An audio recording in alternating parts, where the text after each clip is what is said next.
श्री ज्ञानेश्वरी अध्याय 9वा राजविद्या राजगुह्य योग. श्री गणेशाय नमः.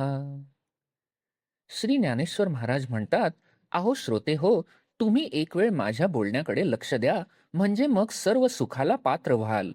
हे माझे उघड प्रतिज्ञेचे बोलणे ऐका. महाराज, तुमच्यासारख्या सर्व जाणत्यांच्या सभेमध्ये हे मी आढ्यतेने बोलत नाही. लक्ष द्यावे ही माझी लढिवाळपणाची विनंती आहे. तुमच्यासारखे समर्थ आईबाप असतील तर हट्ट घेणाऱ्यांचे लाड पुरतात व मनोरथ करणाऱ्यांचे उंच डोलारेही पूर्ण होतात. तुमच्या त्या कृपारूप दृष्टीच्या ओलाव्याने प्रसन्नतारूप मळे टवटवीत झाले, त्याची ती सावली पाहून तेथे मी भागलेला लोळत आहे. महाराज, आपण सुखरूपी अमृताचे डोह आहात, म्हणून आम्ही आपल्या इच्छेनुरूप गारवा प्राप्त करून घेतो. येथे देखील जर आम्ही लढिवाळपणा करण्यास घाबरलो तर आम्ही शांत कुठे व्हावे. लेकरू जरी बोबडे बोलत असले अथवा वेडेवाकडे पाऊल टाकीत असले तरी त्याबद्दल त्याचे कौतुक करून आई जशी समाधान पावते, त्याप्रमाणे तुम्हा संतांचे प्रेम कशाने तरी आमच्यावर व्हावे अशी आमची फार इच्छा असल्यामुळे आम्ही सलगी करीत आहोत. वास्तविक पाहिले तर आपल्यासारख्या सर्वज्ञ श्रोत्यांपुढे माझ्या बोलण्याकडे अवधान द्या, म्हणजे सर्व सुखाला पात्र व्हाल असे बोलण्याची माझी काय योग्यता आहे. सरस्वतीच्या मुलाला धडा घेऊन शिकावयाचे आहे का? काजवा जरी हवा तेवढा मोठा असला तरी सूर्याच्या प्रकाशापुढे त्याचे तेज पडत नाही. त्याला काय करावे? अमृताच्या ताटामध्ये वाढण्यासारखे पक्वान्न कुठून आणावे? शीतल किरण असलेल्या चंद्राला पंख्याने वारा घालून काय उपयोग? नाद ब्रह्माला गाणे ऐकविणे किंवा स्वतः अलंकारास दागिन्याने सजविणे असे कुठे झाले आहे का? सुवासाने कशाचा वास घ्यावा?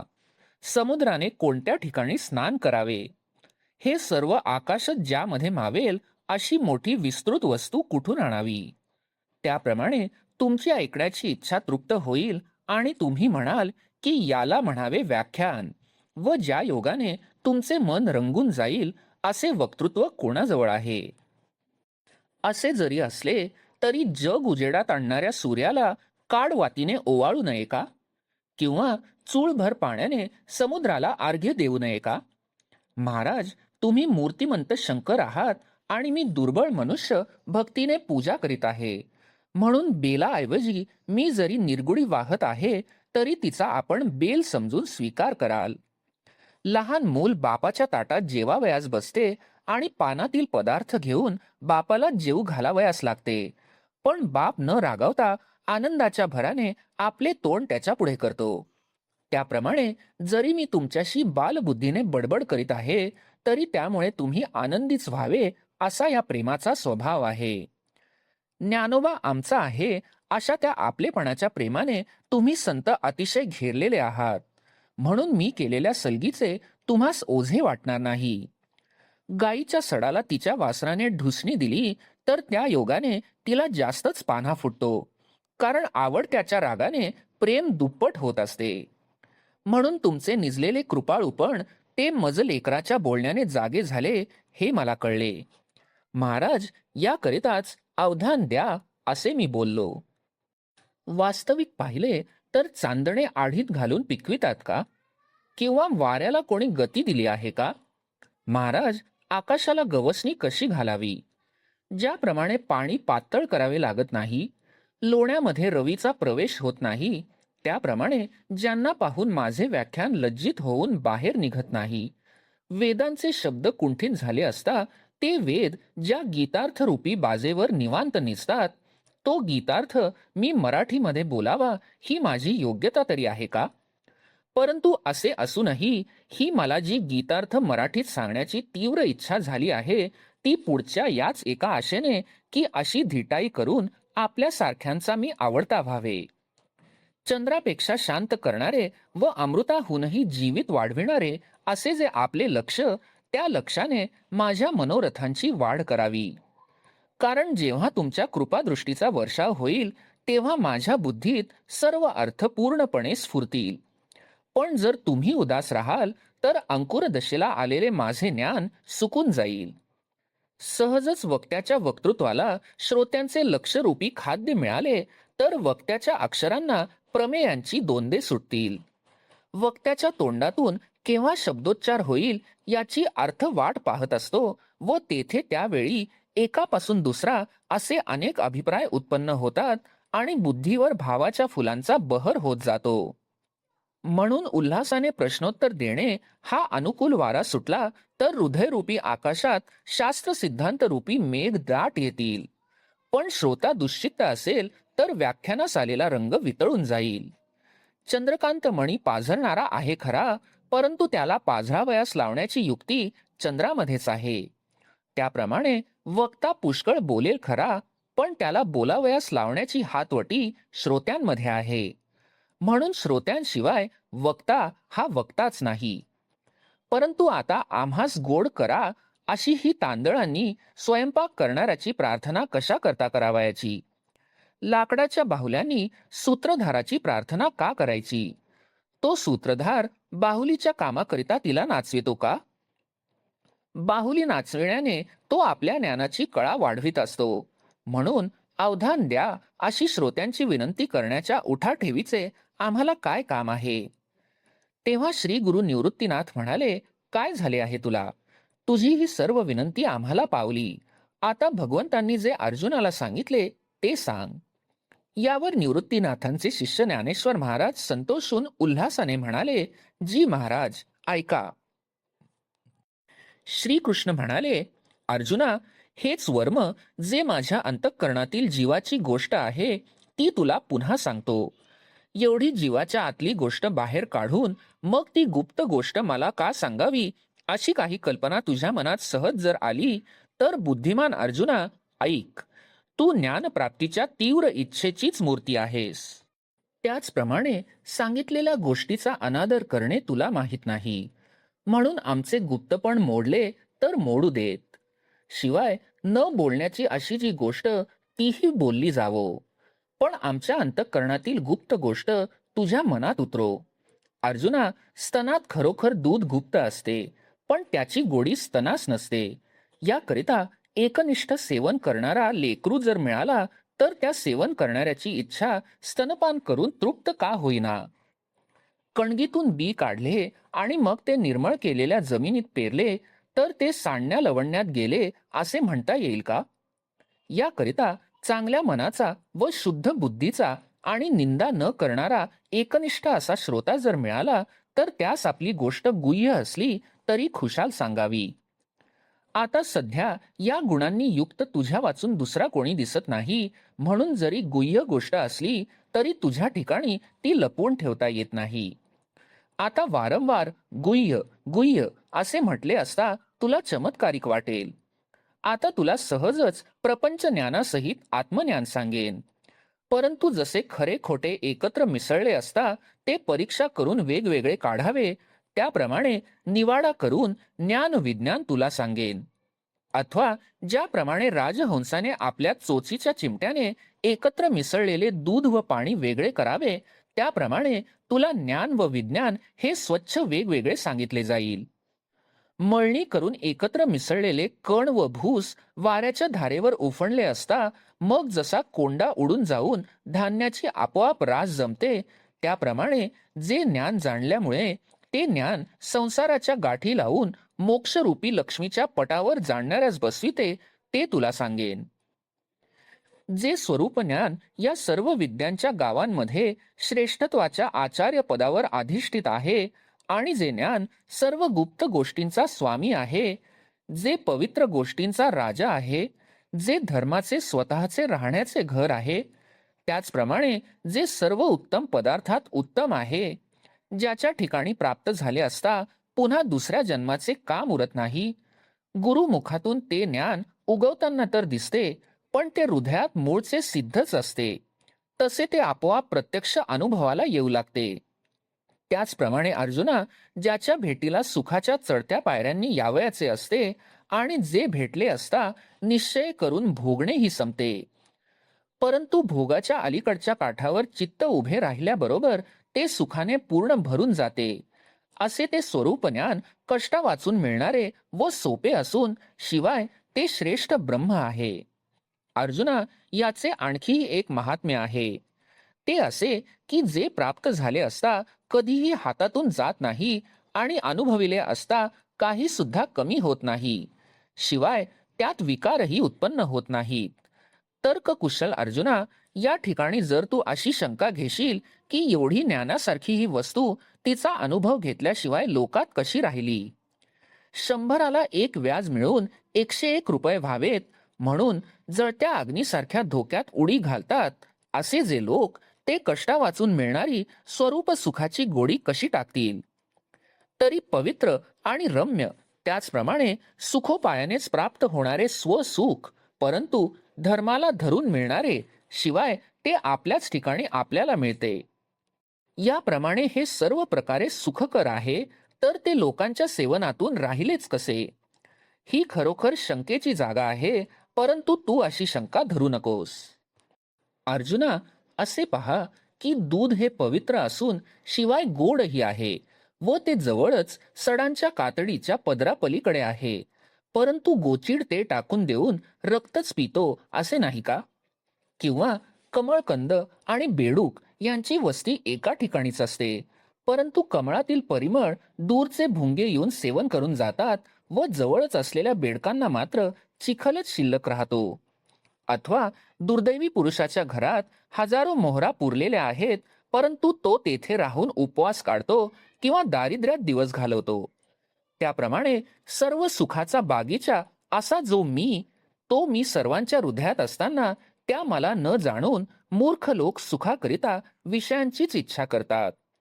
मोठे मृगजळ डोळ्यांना दिसल्यावर अर्धवट गिळलेला अमृताचा घोट थुंकून टाकावा, अथवा गळ्यात बांधलेला परीस शिंप मिळावी म्हणून तोडून टाकावा, त्याप्रमाणे मी व माझे या नादात दंग झालेले ते दीन लोक मला येऊन मिळत नाहीत आणि म्हणूनच ते जन्म व मरण या दुथड्या नदीत म्हणजेच संसारात गटांगळ्या खात राहिले आहेत. तसे पाहिले तर मी अतिशय सुलभ आहे. तोंडासमोर जसा सूर्य तसा मी सर्वांना सदा समोर आहे. तो सूर्य सुद्धा रात्री नसतो, पण केव्हा केव्हा दिवसाही दिसत नाही. असा त्याच्यात कमीपणा आहे, तसा कमीपणाही माझ्यात नाही. माझा विस्तार म्हणजेच हे जग आहे. जसे दूध विरजले असता तेच स्वभावतः दही होते, अथवा बीजच झाड झाले किंवा सोनेच अलंकार बनले, त्याप्रमाणे हे जग म्हणजे माझ्या एकाचाच विस्तार आहे. हे अव्यक्तपणाने थिजलेले असते, तेच मग विश्वाच्या आकाराने पातळ होते. या रीतीने अव्यक्त रूप असलेला मी त्रैलोक्याच्या रूपाने विस्तार पावतो असे समज. पाण्यावर जसा फेस भासतो त्याप्रमाणे महत्त्वापासून देहापर्यंत ही सर्व भूते माझ्या ठिकाणी भासतात. अर्जुना, पण या फेसाच्या आत पाहिले असता जसे पाणी दिसत नाही, अथवा स्वप्नातील अनेक पण जसे जागे झाल्यावर नसते, त्याप्रमाणे ही भूते माझ्या ठिकाणी जरी भासली तरीही त्यामध्ये मी नाही, हा विचार तुला आम्ही मागे सांगितला आहे, तो लक्षात आण. एवढ्याकरिता बोललेल्याच गोष्टींची पुनरावृत्ती करून पाल्हाळ लावू नये म्हणून हे बोलणे राहू दे. तर माझ्या स्वरूपात तुझी दृष्टी प्रवेश करो. मायेच्या पलीकडे असणारी जी आमची शुद्ध स्वरूप स्थिती, ती जर तू कल्पना टाकून पाहशील तर हे सर्व प्राणी माझ्या ठिकाणी आहेत हे म्हणणे देखील व्यर्थ आहे, कारण सर्व मीच आहे. कल्पनारूपी संध्याकाळच्या वेळी बुद्धीची दृष्टी क्षणभर मंद होते, म्हणून माझे स्वरूप अखंड दंडायमान असले तरी ते अस्पष्ट होते व त्या ठिकाणी भूते वेगवेगळी आहेत असे दिसते. तीच कल्पनारूपी संध्याकाळ नाहीशी झाली म्हणजे त्यावेळी मी अखंड दंडायमानच स्वरूपाने आहे.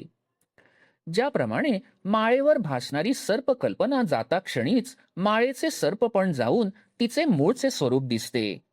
सहज विचार करून पाहिले तर घागरी व मडकी यांचे आकार आपोआप जमिनीतून येत नाहीत, परंतु त्या घागरी व ती मडकी हे कुंभाराच्या बुद्धीच्या कल्पनेचेच आकार उमटलेले आहेत. अथवा समुद्राच्या पाण्यात लाटांच्या खाणी आहेत का? पाण्याचे लाटांमध्ये रूपांतर ही वाऱ्याची करणी आहे. कापसाच्या पोटात कापडाचा गठ्ठा असतो का? तो कापूस नेसणाऱ्याच्या दृष्टीने कापड झाला आहे. सोन्याचे जरी अलंकार झाले तरी त्याचे सोने पण मोडत नाही. सोन्याहून वेगळ्या आकाराचे अलंकार जे वरवर दिसतात ते दागिने घालणाऱ्याच्या दृष्टीने दिसतात. प्रतिध्वनीची प्रत्युत्तरे अथवा आरशामध्ये जे प्रतिबिंबित होते ते शब्द आणि रूप आपलेच असते की खरोखर दुसरे उत्पन्न होते. त्याप्रमाणे या माझ्या शुद्ध स्वरूपी जो भूतांच्या कल्पनेचा आरोप करतो त्याला त्याच्याच कल्पनेमध्ये भूतांचा भास होतो. तीच कल्पना करणारी प्रकृती संपली की भूत आभास मूळचाच संपलेला आहे. मग अखंड माझे शुद्ध स्वरूप राहते. आपण आपल्या भोवती गरगर फिरले असता अंगात भोवळ आल्यामुळे जसे भोवतालच्या भिंती, नदीचा काठ इत्यादी सर्व काही फिरल्यासारखे दिसते, त्याप्रमाणे आपल्या कल्पनेने माझ्या अखंड स्वरूपी भूते भासतात. तीच कल्पना टाकून पाहिले असता मी भूतांमध्ये व भूते माझ्यामध्ये असे हे स्वप्नामध्ये सुद्धा कल्पना करण्यासारखे नाही. आता मी एक भूतांना धारण करणारा अथवा भूतांमध्ये मी असणारा ही बोलणी कल्पना रूप सन्निपात झालेल्या मनुष्याच्या बडबडी आहेत. म्हणून अर्जुना, याप्रमाणे मी विश्वासहित विश्वाचा आत्मा आहे आणि तो मी या मिथ्या भूत समुदायाला सदा आश्रय आहे. सूर्यकिरणांच्या आधाराने जसे मिथ्या मृगजळ भासते त्याप्रमाणे प्राणी मात्र माझ्या ठिकाणी मृगजळवत मिथ्या समज आणि मलाही सूर्यकिरणांप्रमाणे सत्य समज. या प्रकारचा मी जग या कल्पनेला आश्रय आहे, परंतु मी सर्व जगाहून वेगळा नाही असा आहे. तो कसा, तर ज्याप्रमाणे सूर्य आणि सूर्याचा प्रकाश एकच आहे त्याप्रमाणे सर्व प्राणी आणि मी एकच आहे. अर्जुना, हा आमचा ऐश्वर्य योग तुला नीट समजला का? आता येथे महत्त्वापासून देहापर्यंतची तत्वे व मी यांमधील भेदाचा काही संबंध आहे का? याकरिता माझ्याहून सगळे प्राणी वेगळे नाहीत हे खास आणि मलाही प्राणीमात्राहून वेगळे कधीच मानू नकोस. परंतु आकाश जसे व जेवढे आहे तसाच व तेवढाच वायू आकाशात असतो. सहज पंखा हलवून पाहिले तर तो वेगळा दिसतो, नाहीतर आकाश व तो एकच आहे. त्याप्रमाणे प्राणी मात्र माझ्या ठिकाणी काही कल्पिले तर भासतात व जर कल्पना केली नाही तर ते नाहीतच. त्या ठिकाणी सर्व मीच मी आहे. म्हणून भूतांचे असणे आणि नसणे हे कल्पनेच्या योगाने होते. कारण भूत आभास हा कल्पना नष्ट झाली की त्याचबरोबर नष्ट होतो व कल्पना उत्पन्न झाली की त्याचबरोबर उत्पन्न होतो. ते कल्पना करणारे भूत ज्यावेळी नाहीसे होते तेव्हा भूतांचे असणे व भूतांचे नसणे हा व्यवहार कुठून होणार? म्हणून तू आणखी या ऐश्वर्य योगासंबंधी पुन्हा विचार कर. अशा अनुभवरूपी ज्ञान समुद्रामध्ये तू आपल्याला एक लाट कर. मग चराचरात जर तू पाहशील तर तूच एक आहेस असे कळून येईल. देव म्हणतात, अर्जुना, या ज्ञानाची जागृती तुला आली का? जर आली असेल तर आता द्वैत स्वप्न मिथ्या आहे हे तुला कळले ना? तरी पुन्हा जर कदाचित बुद्धीला कल्पनेची झोप येईल तर अभेद ज्ञान जाईल. त्यामुळे कल्पनारूपी झोप लागल्यावर तू द्वैतरूपी स्वप्नात पुन्हा पडशील. म्हणून या कल्पनारूपी झोपेचा मार्ग मोडेल आणि आपण केवळ स्वरूप जागृती रूपच होऊन जाऊ असे जे एक खास वर्म आहे ते आता तुला उघड दाखवितो. तरी हे धैर्यवंत अर्जुना, नीट लक्ष दे. सर्व प्राणी मात्रांना मायाच उत्पन्न करते व तीच त्यांचा नाश करते. जिला प्रकृती असे नाव आहे आणि जी तुला 2 प्रकारांनी सांगितली, एक 8 प्रकारचा भेद दाखवून स्पष्ट केली व दुसरी जीवरूपा म्हणून सांगितली. हा सर्व प्रकृतीचा विषय मागे ऐकला आहेस म्हणून तो आता राहू दे. वारंवार तेच कशाला सांगायचे? तरी ही सर्व भूते महाकल्पाच्या शेवटी या माझ्या अव्यक्त प्रकृतीत ऐक्याला येतात. ग्रीष्म ऋतूच्या प्रखर उष्णतेत बीजासहित गवते ज्याप्रमाणे पुन्हा भूमीमध्ये पूर्णपणे लीन होतात, अथवा वर्षा ऋतूचे अवडंबर नाहीसे होते व जेव्हा शरद ऋतू लागतो तेव्हा सर्व मेघ मात्र आकाशाच्या आकाशात नाहीसे होतात, अथवा आकाशाच्या घरात वायू शांतच होऊन नाहीसा होतो, अथवा लाटेचा आकार पाण्यामध्ये ज्याप्रमाणे नाहीसा होतो, अथवा जागृती आली म्हणजे स्वप्न मनातल्या मनात नाहीसे होते, त्याप्रमाणे कल्पक्षयाच्या वेळी प्रकृतीपासून झालेले सर्व जग पुन्हा प्रकृतीत लीन होते. नंतर पुन्हा कल्पाच्या आरंभी मीच सृष्टी उत्पन्न करतो असे लोक म्हणतात. तर याविषयी खरा विचार ऐक. अर्जुना, या माझ्या मायेचा जेव्हा मी स्वभावतः अंगीकार करतो, तेव्हा सुताचा नित्य संबंध असलेल्या वस्त्रामध्ये ज्याप्रमाणे विणकाम दिसते, त्या विणकामाच्या आधाराने मग लहान लहान चौकड्या एकत्र होऊन जसे वस्त्र होते, तशी मायाच पंचमहाभूतात्मक जगाच्या आकाराने प्रकट होते. ज्याप्रमाणे विरजणाच्या संयोगाने पातळ दूध दही रूपाने घट्ट होत जाते, त्याप्रमाणे प्रकृती सृष्टीपणाच्या आकाराला येते. बीजाला पाण्याचे सानिध्य मिळाले म्हणजे ते बीजच जसे लहान मोठ्या फांद्यांच्या रूपाने विस्ताराला पावते, त्याप्रमाणे मला प्राणीमात्रांचे हे उत्पन्न करणे आहे. अर्जुना, नगर हे राजाने रचले असे म्हणण्याची पद्धत आहे, पण वास्तविक पाहिले तर नगर रचण्यात राजाच्या हाताला काही श्रम पडले का? मी प्रकृतीचा अंगीकार करतो ते कसे म्हणशील तर जसा स्वप्नामध्ये जो असतो तोच मग जागृत अवस्थेत प्रवेश करतो त्याचप्रमाणे. अर्जुना, स्वप्नातून जागृतीत येताना त्याचे पाय दुखतात का? अथवा स्वप्नामध्ये असताना प्रवास होतो का? या सर्वांचा अभिप्राय काय म्हणून विचारशील तर या भूतसृष्टीचे मला काही एक देखील करावे लागत नाही असाच याचा अर्थ आहे. ज्याप्रमाणे राजाची आश्रित प्रजा आपापल्या व्यवहारात वागते, त्याप्रमाणे प्रकृतीला माझ्या सत्तेचा केवळ आधार असतो. बाकी कर्तृत्व सर्व प्रकृतीचेच आहे. अर्जुना, पौर्णिमेच्या पूर्ण चंद्राच्या भेटीने समुद्र भरतीने अफाट भरून येतो. त्या भरती येण्यात चंद्राला काही श्रम पडतात का? चुंबकाच्या जवळ असण्याने अचेतन लोखंड हालते, पण जड लोखंडाला जवळ ओढून आणण्याचे श्रम चुंबकाला पडतात का? याप्रमाणे मी आपल्या प्रकृतीचा अंगीकार करतो व त्या योगाने ती प्रकृती भूतसृष्टीला एकसारखी उत्पन्न करत राहते. हा जो सर्व प्राण्यांचा समुदाय आहे तो प्रकृतीच्या अधीन आहे. ज्याप्रमाणे बीजाच्या वेलाला आणि पानांना उत्पन्न करण्यास भूमी समर्थ आहे, अथवा बाल्यादी अवस्था जसा देहसंगाचा आधार आहे, किंवा ज्याप्रमाणे आकाशात मेघांची फळी येण्यास वर्षा ऋतू आधारभूत आहे, किंवा स्वप्नाला कारण जशी झोप आहे, त्याचप्रमाणे या सर्व भूत समुदायाची मालकीण प्रकृतीच आहे. स्थावरांना अथवा जंगमांना, मोठ्यांना अथवा लहानांना, सर्व भूत समुदायास प्रकृतीच मूळ आहे. म्हणून भूते उत्पन्न करावीत अथवा उत्पन्न केलेली भूते रक्षण करावीत, या सर्व गोष्टी करण्याचा संबंध आमच्याकडे मुळीच येत नाही. पाण्यामध्ये चांदण्याच्या वेली पसरलेल्या दिसतात. त्या वेली वाढविण्याचे काम जसे चंद्राने केले नाही, त्याप्रमाणे जगाचे उत्पत्ती स्थिती वगैरे कर्म माझ्यापासून दूर राहिले आहे. समुद्राच्या पाण्याचा लोट सुटला असता त्यास मिठाचा घाट थोपवून धरू शकत नाही. त्याप्रमाणे सर्व कर्मांची समाप्ती जर माझ्या स्वरूपी होते तर ती कर्मे मला काय बांधणार? धुराच्या कणांचे छत जर जोराने वाहणाऱ्या वाऱ्यास थांबवील अथवा सूर्यबिंबात जर अंधार प्रवेश करील तरच ही कर्मे मला बांधतील.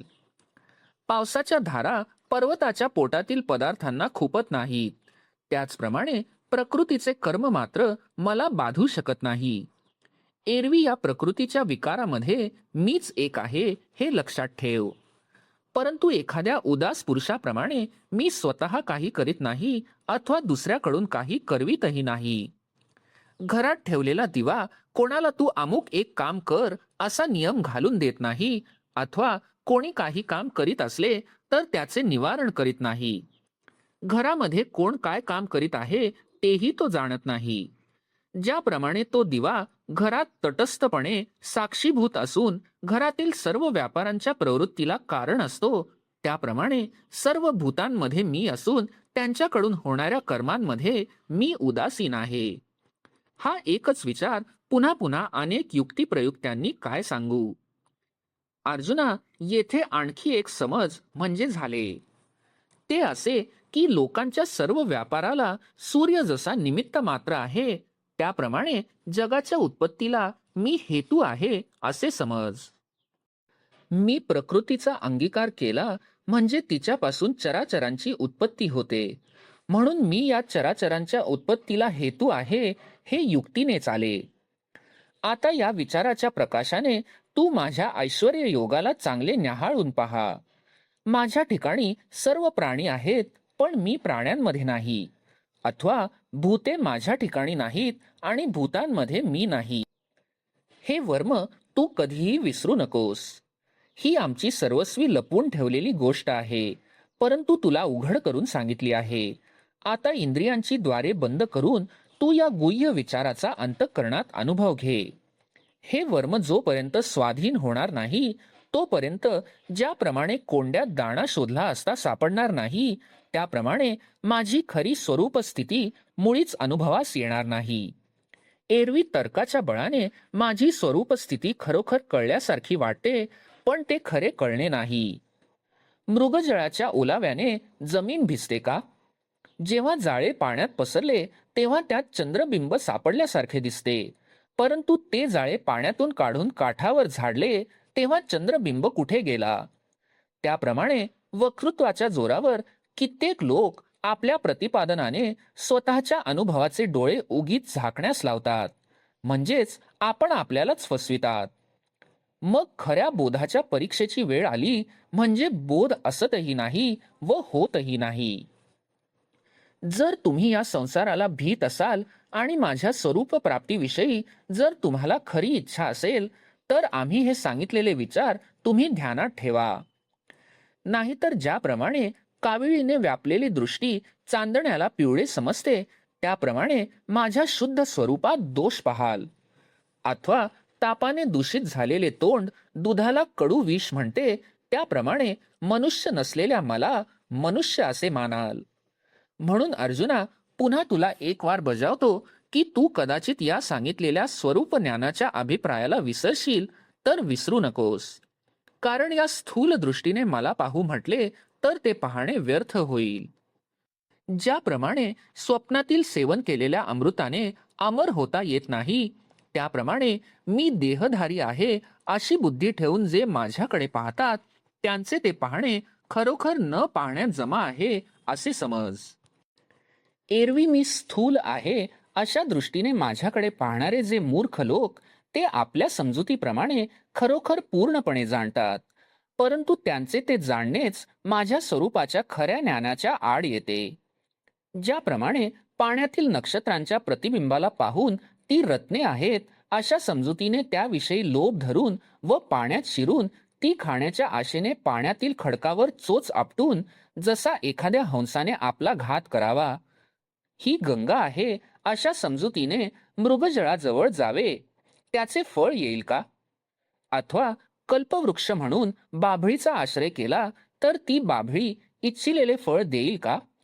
हा नीलमण्यांचा 2 पदरी हार आहे या बुद्धीने तो घेण्याकरिता सापाला उचलून घेण्यास तयार व्हावे. अथवा ही रत्ने आहेत अशा समजुतीने जशा गारगोट्या वेचाव्यात, किंवा द्रव्याचा ठेवाच प्रकट झाला आहे असे समजून खैराचे निखारे आपल्या पदरात भरावेत.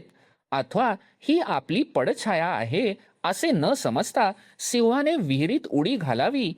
त्याप्रमाणे ज्यांनी मी परमात्मा देहधारी आहे असा आपल्या बुद्धीमध्ये कृतनिश्चय केला, त्यांनी खरा चंद्र म्हणून पाण्यातील चंद्राचे प्रतिबिंब घेतल्यासारखे आहे. तसा परमात्मा देहधारी आहे असा त्यांचा ठाम निश्चय व्यर्थ गेला. हे कसे झाले म्हणशील, तर ज्याप्रमाणे कोणी एखाद्याने भाताची पेज पिऊन मग अमृताचा परिणाम पाहावा, त्याप्रमाणे.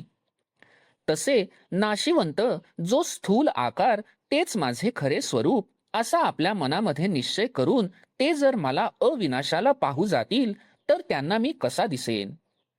पूर्वेच्या मार्गाला निघून कोणाला पश्चिम समुद्राच्या किनाऱ्यास पोहोचता येईल का? कोंडा कांडून त्यापासून दाणे प्राप्त होतील का? त्याप्रमाणे आकाराला आलेले हे शरीर हेच मी असे मला जाणले असता माझे खरे स्वरूप जाणले जाईल का? फेस प्यायल्याने पाणी प्यायल्यासारखे होईल का? म्हणून मोहित झालेल्या मनोवृत्तीने हे स्थूल शरीरच मी परमात्मा आहे असे मानून मग या देहाची जी जन्म इत्यादी कर्मे ती माझ्यावर लादतात. यामुळे नाव नसलेल्या मला ते नावं देतात. वस्तुतः मी क्रियाशून्य असून मी क्रिया करतो असे म्हणतात व देह आदी मर्यादेने रहित असलेल्या मला जन्म मरण इत्यादी जे देहधर्म त्यांचा संबंध लावतात. जो मी निराकार आहे त्या मला आकार आहे असे मानतात व देहरहित जो मी त्याला पूजेचे उपचार अर्पण करतात. शास्त्र मर्यादेचे बंधन नसलेल्या मला आचाराधिक व्यवहार लावतात. जातीच्या पलीकडे असणाऱ्या मला एका विशिष्ट जातीचा समजतात. निर्गुणाला सगुण समजतात. पाय नसताना माझ्या ठिकाणी पायांची कल्पना करतात. त्याचप्रमाणे हातांच्या कल्पनेस माझ्या ठिकाणी जागा नसूनही हात या अवयवाची कल्पना करतात. मोजता न येण्या इतके माझे स्वरूप अमर्याद आहे, परंतु मलाही मर्यादेत घालतात. मी खरोखर सर्व ठिकाणी असूनही मला एखाद्याच ठिकाणी कल्पितात. ज्याप्रमाणे आपल्या अंथरुणावर निजलेला मनुष्य स्वप्नात अरण्य पाहतो, त्याप्रमाणे कान वगैरेंचा संबंध माझ्या ठिकाणी नसताना कानांची कल्पना करतात. डोळ्यांचा संबंध माझ्या ठिकाणी नसतानाही डोळे कल्पितात व कोणत्याही नात्याचा संबंध नसताना नातेवाईकांची कल्पना करतात. मी काळा गोरा वगैरे नसतानाही तसल्या रूपाची माझ्या ठिकाणी कल्पना करतात. मी जो अदृश्य त्या मला दृश्य असे समजतात. मी जो इच्छा रहित त्या मला इच्छा आहे असे मानतात. मी जो स्वतः सिद्ध तृप्त त्या मला तृप्ती कल्पितात. मी वस्त्रात गुंडाळता येण्यासारखा नसून मला वस्त्र नेसवितात. शृंगारांच्या पलीकडे असताना माझ्याकरिता दागिन्यांची योजना करतात. सर्व जगाला मी उत्पन्न करणारा असून मलाही उत्पन्न करण्याची कल्पना ते करतात. नित्य असणारा जो मी त्या मला मूर्ती वगैरेंच्या द्वारे घडवितात. मी जो नित्य सिद्ध आहे त्या माझी प्राण प्रतिष्ठा करतात. सर्वांच्या आत्मत्वाने अखंड दंडायमान असणारा जो मी त्या मला आवाहन करतात आणि माझे विसर्जन करतात. मी जो सर्वदा स्वतः सिद्ध आणि एकरूप आहे त्या मला बाल्य, तारुण्य व वृद्धावस्था यांचा संबंध आहे असे समजतात. माझी अद्वैत स्थिती असताना माझ्या मागे द्वैत लावतात व मी कर्मरहित असून कर्मे करतो असे मानतात. मी जो अभोगता तो मी भोग भोगतो असे मानतात. माझे कुळरहिताचे कुळ वर्णन करतात. मी जो नित्य त्या माझ्या मरणाने दुःखी होतात व मी जो सर्वांच्या अंतर्यामी असणारा त्या मला शत्रू व मित्र आहेत असे मानतात. स्वकीय आनंदात रममाण असणारा जो मी त्या मला अनेक सुखांची इच्छा आहे असे म्हणतात. मी सगळीकडे सारखा व्यापलेला असून मी एका ठिकाणी आहे दुसऱ्या ठिकाणी नाही असे म्हणतात. मी स्थावर जंगमांचा एकच असा आत्मा असता मी एकाचा कैवार घेतो असे म्हणतात आणि रागावून एकाला मारतो हेच जगात प्रसिद्ध करतात. फार काय सांगावे, असे हे मनुष्याचे सामान्य धर्म तेच सर्व माझ्या ठिकाणीही आहेत असे त्या अज्ञानी लोकांचे विपरीत ज्ञान असते. जेव्हा एखादी मूर्ती आपल्या पुढे पाहतात त्यावेळेला त्या मूर्ती एवढाच देव आहे अशा समजुतीने भक्ती करतात आणि मग तीच मूर्ती भंगली म्हणजे आता देव नाहीसा झाला असे समजून पूजा करण्याचे थांबवितात. अशा या प्रकारांनी आकारावरून इतर देहधाऱ्यांसारखाच मी एक मनुष्य आहे असे समजतात. म्हणून त्यांचे ते विपरीत ज्ञान माझ्या शुद्ध स्वरूपाच्या यथार्थ ज्ञानास झाकून टाकते. म्हणून त्यांचे जन्माला येणेच फुकट आहे. ज्याप्रमाणे पावसाळ्या वाचून आलेले ढग किंवा मृगजळात दिसणाऱ्या लाटा या गोष्टी दुरूनच दिसण्यास बऱ्या असतात, अथवा मातीचे घोडेस्वार किंवा गारुडी विद्येने केलेले दागिने किंवा आकाशात ढगांच्या आकृतीमुळे दिसणाऱ्या गावांचे गावकूस ही ज्याप्रमाणे दिसतात मात्र पण वास्तविक मिथ्या असतात. सरळ वाढलेल्या काड्या निवडुंगाला वर फळ नसते व आत गाभाही नसतो किंवा शेळीचे गलोल व्यर्थ असतात, त्याप्रमाणे त्या अविचारी लोकांचे जीवित व्यर्थ आहे. ज्याप्रमाणे साबरीला आलेले फळ देवघेवीच्या उपयोगाचे नसते त्याप्रमाणे त्यांचे कर्म व्यर्थ असते. म्हणून त्यांच्या हातून घडलेल्या कर्माचा धिक्कार असो. मग ते अज्ञानी जे काही शिकलेले असतात ते त्यास माकडाने नारळ तोडल्यासारखे अथवा आंधळ्याच्या हातात मोती पडल्यासारखे निरुपयोगी आहे. त्यांची जेवढी म्हणून शास्त्रे आहेत तेवढी जशी का लहान मुलीच्या हातात दिलेले शस्त्र अथवा अशुद्ध मनुष्यास सांगितलेले बीज मंत्र त्याप्रमाणे निरर्थक असतात. त्याप्रमाणे त्यांचे संपूर्ण ज्ञान व जे काही त्यांनी आचरण केले असेल ते संपूर्ण व्यर्थ जाते, कारण त्यांचे चित्त स्थिर नसते. सद्बुद्धीला गिळून टाकणारी व विचाराचा ठाव ठिकाणा नाहीसा करणारी व अज्ञानरूपी रात्रीत संचार करणारी जी तमोगुणरूपी राक्षसी त्या असुरी प्रकृतीच्या अधीन झाले, म्हणून ते चिंतारूपी गालाच्या द्वारे आणखी त्या तामसी राक्षसीच्या मुखात पडले. जिच्या मुखात आशेच्या लाळेमध्ये हिंसारूपी जीभ लोळते, त्याप्रमाणे जी राक्षसी संतोषरूपी चघळ नेहमी चघळीत असते, म्हणजेच नेहमी संतोष नाहीसा करते. जी राक्षसी अनर्थाच्या कानापर्यंत ओठांचे काठ चाटीत बाहेर निघते व जी राक्षसी नेहमीच प्रमादरूपी पर्वताची माजलेली दरी आहे. जिच्या तोंडामध्ये द्वेषरूपी दाढा ज्ञानाचा खसखसा चुराडा करीत आहेत व जी अगस्ती ऋषीस आवरण असलेल्या कुंभाप्रमाणे स्थूल बुद्धीच्या मूर्खांना आवरण करणारी आहे. अशा असुरी प्रकृतीच्या तोंडात जे भूताला टाकलेल्या बळीप्रमाणे पडले ते भ्रांतीच्या कुंडात बुडून गेले. याप्रमाणे जे तमोगुणाच्या खळग्यात पडले ते विचाराच्या हाताला लागत नाहीत. ते अशा ठिकाणाला गेले की जेथे त्यांचा पत्ताच लागत नाही. आता हे निष्फळ वर्णन राहू दे. मूर्ख लोकांची कथा कशाला, तिच्या विस्ताराने वाचेला व्यर्थ शीण मात्र होणार आहे. श्रीकृष्ण याप्रमाणे म्हणाले त्या प्रसंगी अर्जुन म्हणाला, होय महाराज. तेव्हा श्रीकृष्ण म्हणाले, ज्या साधूंच्या वर्णनात वाणीला विश्रांती मिळते ती कथा ऐक.